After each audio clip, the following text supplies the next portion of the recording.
In this video, we're going to talk about the orthogonal decomposition theorem. In our last video, we talked about orthogonal projections, and when we did so, we were looking specifically at R2.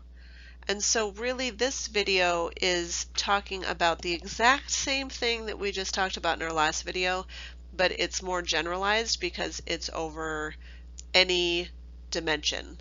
So not just R2. So the orthogonal decomposition theorem essentially says the same thing we were just talking about, that says if you have some vector y, you can write it as the sum of two vectors that are orthogonal to one another. One is called the projection, and that projection y hat, notice I have a formula that's a little bit more involved now. And again, if you'll recall in our last video when we found y hat, it was just y, the dot product of y and u1 over u1 dot product with u1. Now we're saying, hey, we might have a few more dimensions to deal with than just R2, and so you're just going to continue adding for however many vectors u that you have. And that's going to give you the projection. And then just as we did before, we also have to find the other portion. So remember, we're looking for one vector that's in the span and one vector that is orthogonal. And so we're looking for some z that's in y perp, which is just the set of all vectors orthogonal to w. And that, again, just as it was last time, is found by taking y minus y hat. So let's take a look at an example. Let's take a look at an example. Here I have that w is the span of u1 and u2, and I want to write y as the sum of a vector in that span and a vector in w perp, or essentially one that is in the span and one that is orthogonal. So I have vector u1, u2, and then I have vector y that I'm writing as the sum of vectors in the span and in the orthogonal space. So the first thing I have to do is check that the two vectors u1 and u2 are orthogonal, which I didn't have to do in the last video because I just had one vector in the last video. So now I have more than one, so you have to check that they're orthogonal, otherwise you can't use the orthogonal decomposition theorem. So I'm going to, remember, just take u1 dot product with u2, and that must equal 0.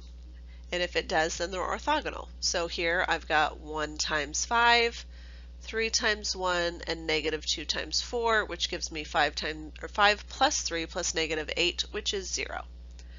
So that since that's 0, yes, my set is orthogonal. Step 2, I need to find y hat. Again, y hat is just using a formula, and in our last video it was just using the first part. Now we're saying, hey, if you have more than one vector, you have to do the same thing for each vector.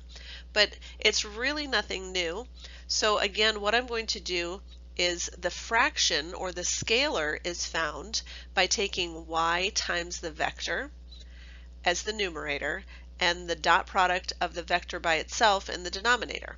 So for instance, for u1, I'm taking 1 times 1 plus 3 times 3 plus negative 2 times 5, and that's where I get the numerator.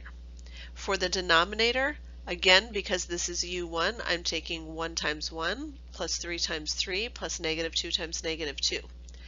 That gives me, in my numerator, 10 plus negative 10, which is 0, and so this is essentially 0 times vector u1.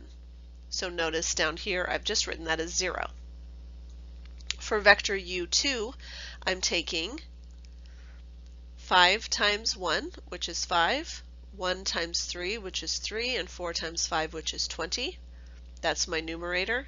For my denominator, I'm just taking u2 dot product with itself, so 5 times 5 plus 1 times 1 plus 4 times 4. and that reduces down to 2/3. So 2/3 is my scalar, and I'm just taking that times the original vector u2, which is 514. So that means my y hat, which is my projection, is 10/3, 2/3, 8/3. But again, I'm not done because they didn't just say find the projection. They said I want you to write this as a sum of a vector in W, that's this guy, 10/3, 2/3, 8/3, and a vector in W perp, which means find the one that's orthogonal to that. Again, finding the vector that's orthogonal is very easy as well because all we're doing is using the formula that says z can be found by taking y minus y hat. Well, y hat is this guy that we just found on our last slide, 10/3, 2/3, 8/3, and I'm just going to take my original vector y and subtract what I found, and that gives me -7/3, 7/3, 7/3. That is vector z.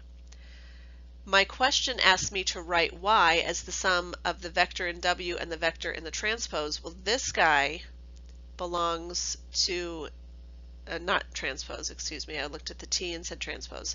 This guy belongs to W perp, which is the one that is orthogonal, and this guy belongs to W.